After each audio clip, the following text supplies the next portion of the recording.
I'm not married. I don't have an apartment. I have no home. It's very disturbing to me. America knew her as the soft-spoken, gentle teenager with the perfect smile.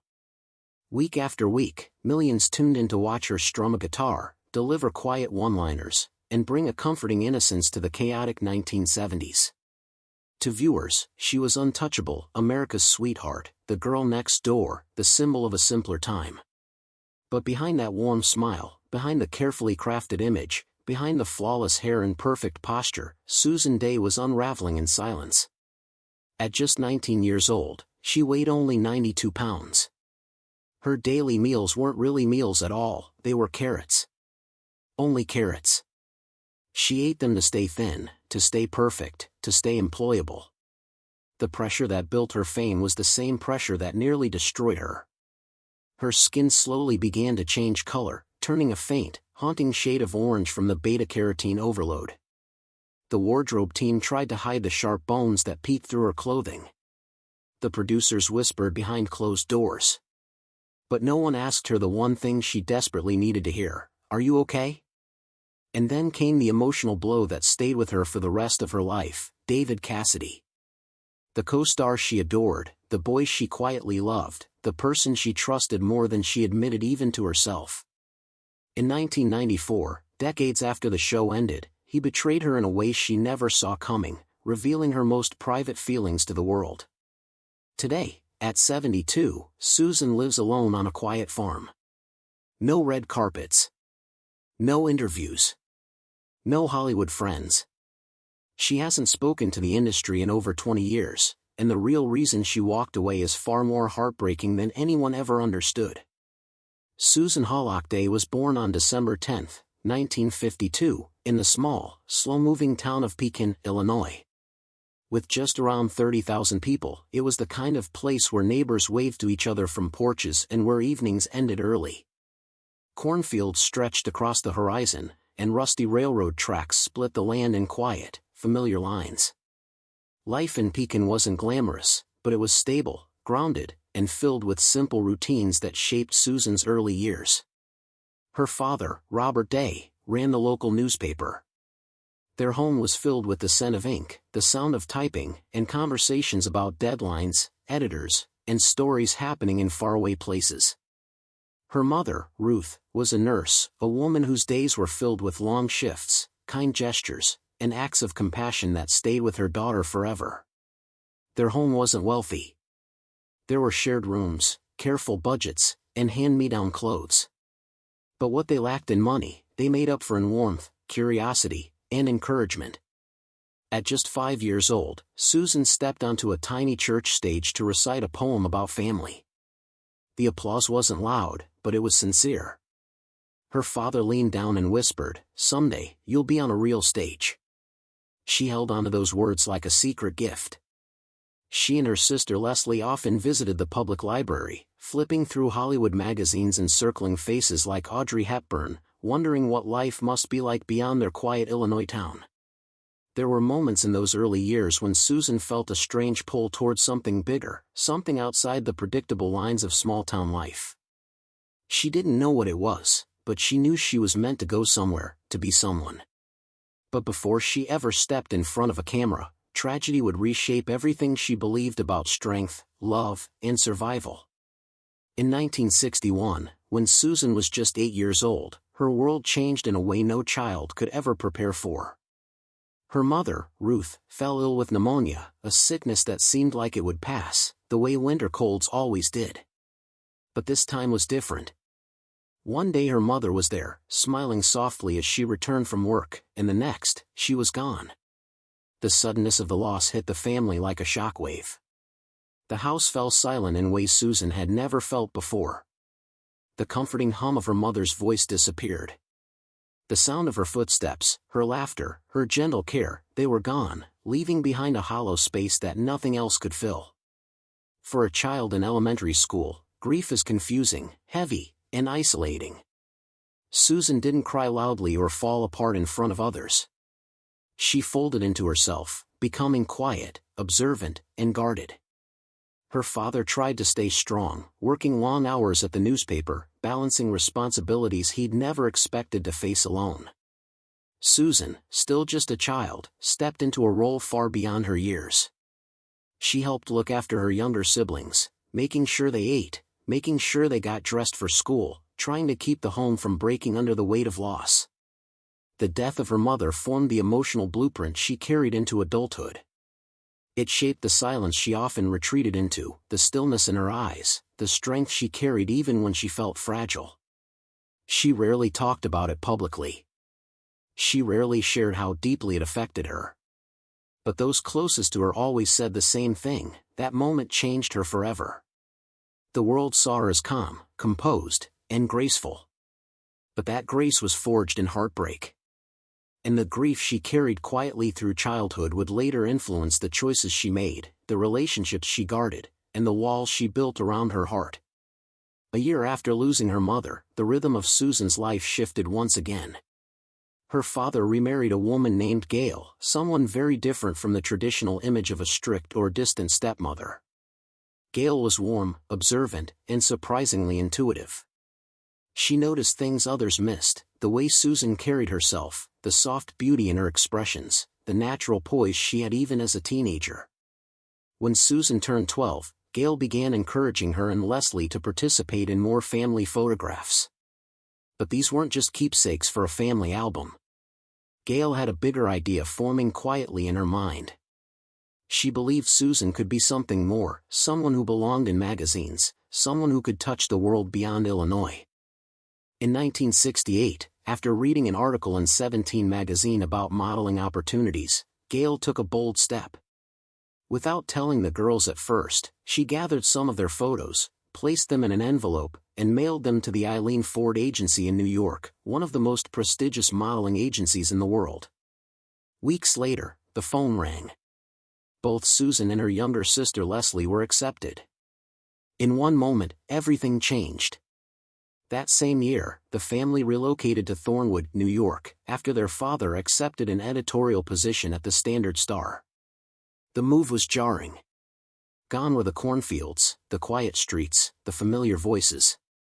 In their place were busy intersections, unfamiliar accents, and a faster pace Susan had never experienced. She enrolled in local schools, Columbus Elementary and later Fox Lane High School, where she kept mostly to herself.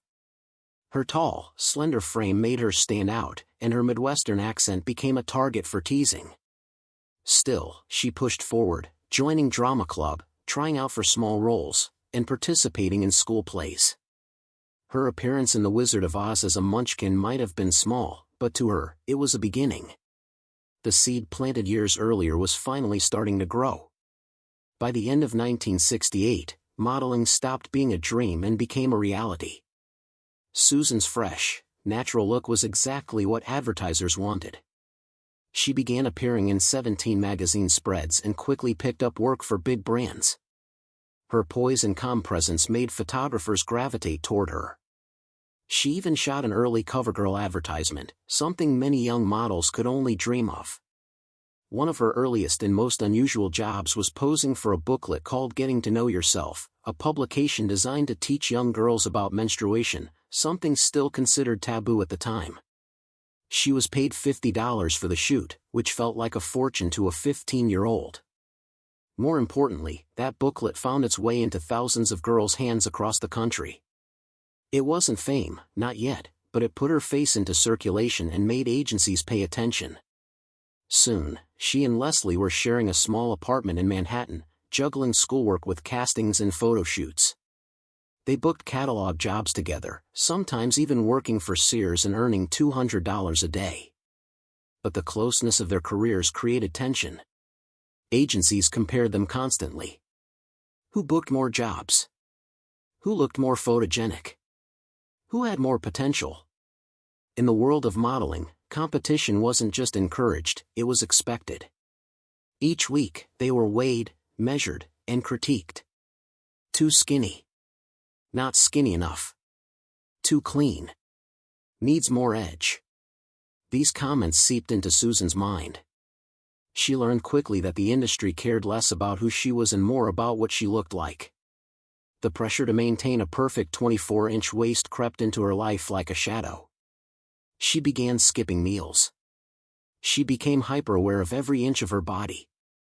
She looked composed on the outside, but inside, she was starting to crumble. Still, she pushed forward, determined to make something of this unexpected opportunity. She didn't complain, didn't push back, didn't reveal how much the constant scrutiny hurt. She understood early that success in modeling required sacrifice, she just didn't yet realize how deep that sacrifice would eventually cut. In 1969, Susan landed a J.C. Penney back-to-school campaign. The shoot was simple: classroom desks, chalkboards, lockers, and preppy outfits. But something about her presence in those photos caught the eye of television casting directors. She wasn't trying to act. She wasn't performing. She simply carried herself with a quiet realism that felt honest on camera. Without knowing it, she had delivered exactly what casting directors had been searching for: a teenage girl who felt like a real teenager. Someone relatable. Someone who brought warmth without effort. Soon after, her agent received an invitation. Susan was asked to audition for a brand new ABC sitcom about a musical family. Over 300 girls auditioned for the role of the teenage daughter. Most had acting experience. Susan had none: no classes, no training, not even a real understanding of what a close-up shot was. She walked into the audition room wide-eyed, soft-spoken, and slightly nervous. She read her lines simply and sincerely, without the exaggerated expressions so common among young actresses. Her honesty stood out. The producers didn't want a performer, they wanted someone real. Days later, her agent called with news that would change her entire life: she had landed the role. At just 17 years old, Susan Dey signed a 7-year contract and was offered $1,000 per episode, an astounding amount for a teenager. Without hesitation, she packed her bags, left New York, and flew to Los Angeles to shoot the pilot of The Partridge Family. She didn't know it then, but she was about to become one of the most recognizable faces in American television. When The Partridge Family premiered on September 25, 1970, it instantly became a nationwide sensation. 16 million viewers tuned in weekly to watch the musical adventures of the fictional Partridge Family. Suddenly, Susan, who had never acted before, was thrust into the center of America's living rooms. Her character, Lori Partridge, was meant to be a typical teenage girl: sweet, responsible, and grounded. But what made the character truly resonate was Susan's calm intensity, the quiet depth she brought to every scene. She wasn't overacting. She wasn't forcing anything. She was simply present. And that authenticity drew people in. Within months, she was receiving more than 8,000 fan letters a week. Teen magazines plastered her face on their covers. Fans copied her hairstyle, her clothing, even her makeup choices. The world had found a new sweetheart. But with fame came a long list of rules. She was told to stay clean-cut, to maintain a wholesome public image, to give G-rated answers in interviews. Her team instructed her what to wear, how to smile, how to speak. The goal was simple: keep her image innocent. Behind the scenes, things were more complicated. Danny Bonaduce, her mischievous co-star, constantly teased her, once hiding her script pages just to watch her panic. She felt insecure, unsure, afraid of making mistakes. A producer eventually assigned her a vocal coach to help her gain confidence. But Susan's biggest challenge came during season 2, when producers insisted she learn to play the bass guitar for real, no faking. Jerry Goldstein, a demanding studio musician, trained her for hours a day. Blisters formed on her fingertips. Her hands ached constantly. But she showed up anyway, determined to prove herself. Fans eventually praised her for making the musical scenes feel authentic. By 1972, she had become one of television's most beloved young actresses. Her salary doubled. She bought a modest house in Encino. But behind the success was exhaustion: 5 days a week, 14-hour shooting days, and the pressure of fame closing in. She had to hire a private tutor just to finish high school. She missed prom, dances, summers, and all the normal parts of being a teenager. The world saw perfection. She felt trapped. As the show gained popularity, Susan's inner struggle intensified. Obsessed with the thin, fragile beauty standards of the era, and influenced by models like Twiggy, she began restricting her diet more and more. Eventually, her meals consisted almost entirely of carrots and water. Carrots were low-calorie, filling, and easy to hide. She convinced herself they were enough. But they weren't. Her weight plummeted to 92 pounds. At 5 feet 7 inches, she looked dangerously thin. Her skin developed an orange tint from beta-carotene buildup. During season 3 costume fittings, the wardrobe team struggled to conceal her shrinking frame. Producers quietly ordered padding to make her look healthier on camera. But the truth was impossible to completely hide. One day, during a beach cast party, Danny Bonaduce looked at her in a bikini and made a cruel joke about her being skeletal. It wasn't teasing, it was humiliating. His words cut deep. Susan didn't cry. She didn't lash out. She simply absorbed the pain and kept quiet. But that night, something inside her finally broke. For the first time, she admitted to herself that she needed help. She began therapy quietly, without telling the press or producers. Only a few people close to her knew. In January 1973, she fainted during the filming of The Last Chance. Shirley Jones, who played her mother on the show, stepped in like a real mother. Susan broke down and confessed her fears, her eating habits, her panic. Shirley didn't scold her. Instead, she quietly arranged private appointments with a nutritionist, disguised as acting prep to avoid attention. These secret visits marked the beginning of Susan's slow journey toward recovery. But the pressure didn't stop. In March 1973, while filming The Odd Trip, Susan looked visibly exhausted. Producers reviewed footage and were alarmed. Her pulse was dangerously low, barely 50 beats per minute. She was given a 2-week break to rest. For the first time, the relentless machine of Hollywood paused. But even rest couldn't mend everything. Emotionally, she was still aching. And that wound would deepen in the years to come, centered around someone she cared for deeply, David Cassidy. Everyone on set knew Susan had feelings for David Cassidy.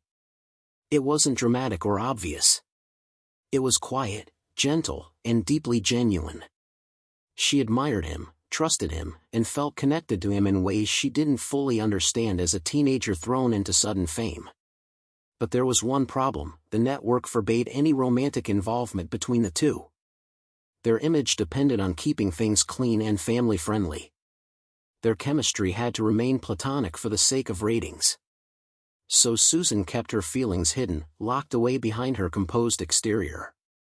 In Hawaii, during a location shoot, something happened between them that left her heart shattered. It wasn't a public fight or dramatic scene.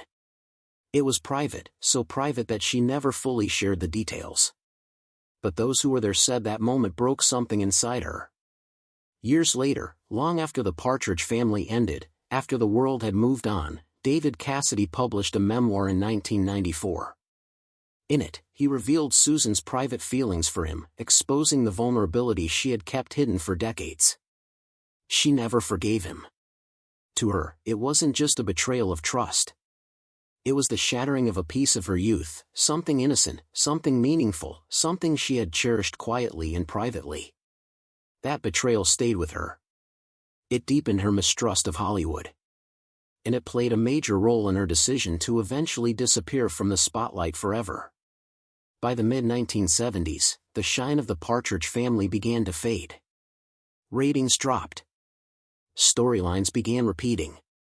Audiences shifted their attention to newer, edgier shows. The cast felt the strain too: long hours, creative exhaustion, and the emotional heaviness of growing up under constant scrutiny. For Susan, the decline of the show mirrored something inside her. She felt drained, physically, mentally, emotionally. Fame was no longer exciting. It felt suffocating. She had spent her teenage years on set, missing out on normal milestones. No prom. No real friendships. No spontaneous experiences. She lived a life that looked perfect to the world but felt hollow to her. By the time the show ended, she wasn't relieved, she was empty. The bright lights of Hollywood no longer felt warm. They felt blinding. After The Partridge Family, Susan attempted to build a career beyond her teenage role. She landed several acting jobs, including dramatic parts that earned her respect in the industry. She worked hard to shake the image of Laurie Partridge and prove she was capable of much more. She earned critical acclaim, appeared in films and series, and even gained recognition for performances that showcased her natural depth. But despite the success, something inside her remained unsettled. She longed for privacy, quiet, and a sense of control, things Hollywood rarely offered. The industry demanded exposure, interviews, publicity, and constant reinvention. For someone who valued quiet, stability, and emotional safety, Hollywood felt like a battlefield. Slowly, she began withdrawing, not just from the spotlight, but from the entire entertainment world. Her work became more selective. Her public appearances rarer. Her presence in Hollywood circles almost non-existent. The final break came quietly. No press release. No interview. No dramatic exit. Susan simply walked away. The emotional weight she carried, the childhood loss of her mother, the pressures of modeling, the relentless expectations of fame, the collapse of her health, and the betrayal she never forgot, had taken its toll. Hollywood, for her, wasn't a place of dreams. It was a place of sacrifice, loss, and heartbreak. By the early 2000s, she stopped accepting roles. She stopped attending events. She cut ties with nearly everyone in the industry. She didn't want attention. She didn't want admiration. She wanted peace. Friends said she saw a life far from cameras, a life where she could breathe, heal, and simply exist without being watched, judged, or defined by others. She chose a quieter world. A smaller world. A world where she finally felt safe. For many, it seemed like she vanished. But for Susan, it was the first time she truly felt free. Today, at 72 years old, Susan lives a quiet, solitary life on a farm. The woman who once appeared on magazine covers, TV screens, and red carpets now prefers mornings spent tending to gardens, walking through open fields, and sitting quietly with her thoughts. She rarely speaks to anyone from Hollywood. Not out of bitterness, but out of choice. She built a life far away from the noise, pressure, and expectations. A life where she isn't defined by her past. Neighbors say she keeps to herself but is kind, polite, and deeply private. She enjoys simple routines, quiet evenings, and the peace she never found in fame. Some may call it isolation. But for Susan, it is healing. After a lifetime of being watched, judged, admired, and misunderstood, she finally found a place where she can simply be, no spotlight, no scripts, no expectations. Her story isn't one of failure. It's one of survival. And in choosing silence, Susan Dey finally found the freedom she always deserved. Everyone on the set whispered about it softly. Susan tried to hide it, but it lived in every look she gave him, every moment she stood a little too close, every laugh that lasted a little too long. She had fallen for David Cassidy in the kind of way only a young girl under pressure can, quietly, deeply, and with her whole fragile heart. But David didn't feel the same. Not the way she hoped. During the Hawaii shoot, there was a night that changed everything. The cast had gathered around a hotel pool for a small wrap party. Music, soda, lights reflecting off the water.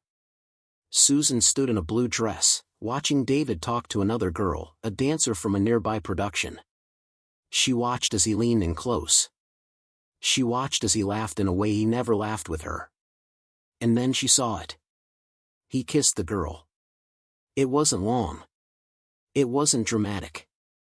But to Susan, it felt like the ground had cracked. She didn't cry in front of anyone.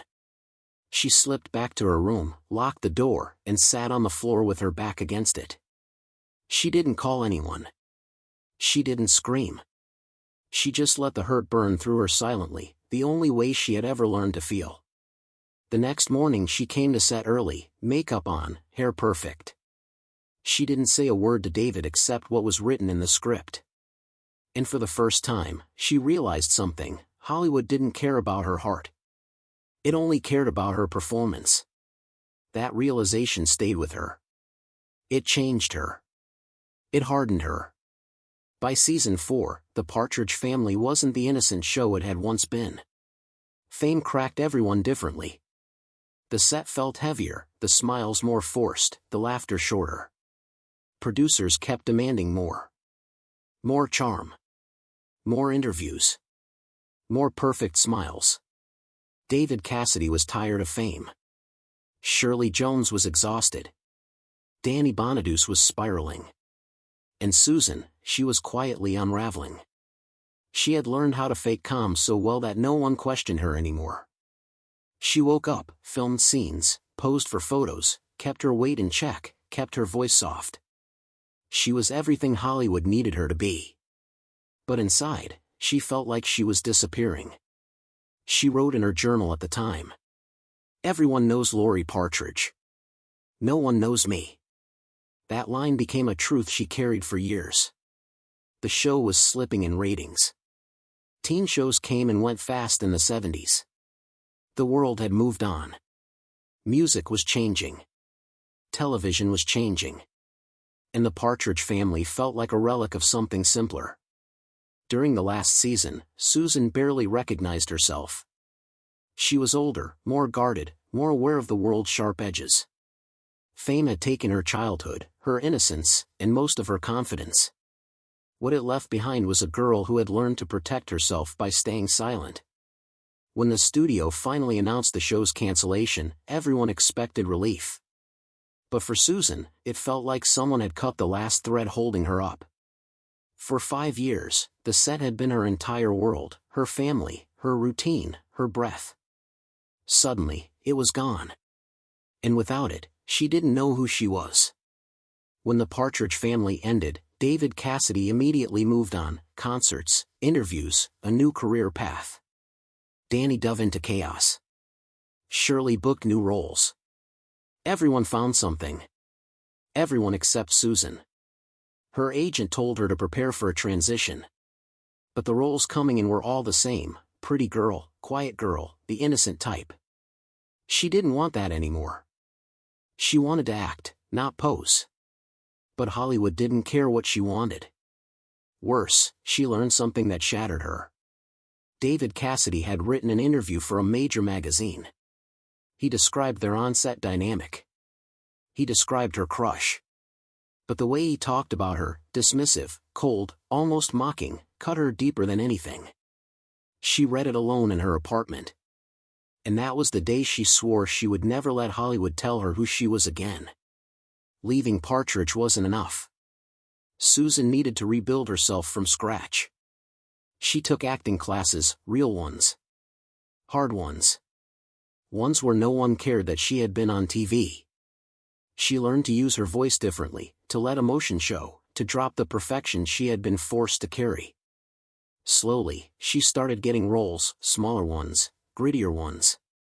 In courtroom dramas, in stage plays, in small movies that didn't need a perfect smile. She could finally act, not pretend. But the emotional scars were still there. She never talked about David. She never talked about the eating disorder. She never talked about the pressure. She simply tucked those pieces away and kept moving. Hollywood saw a comeback. She saw survival.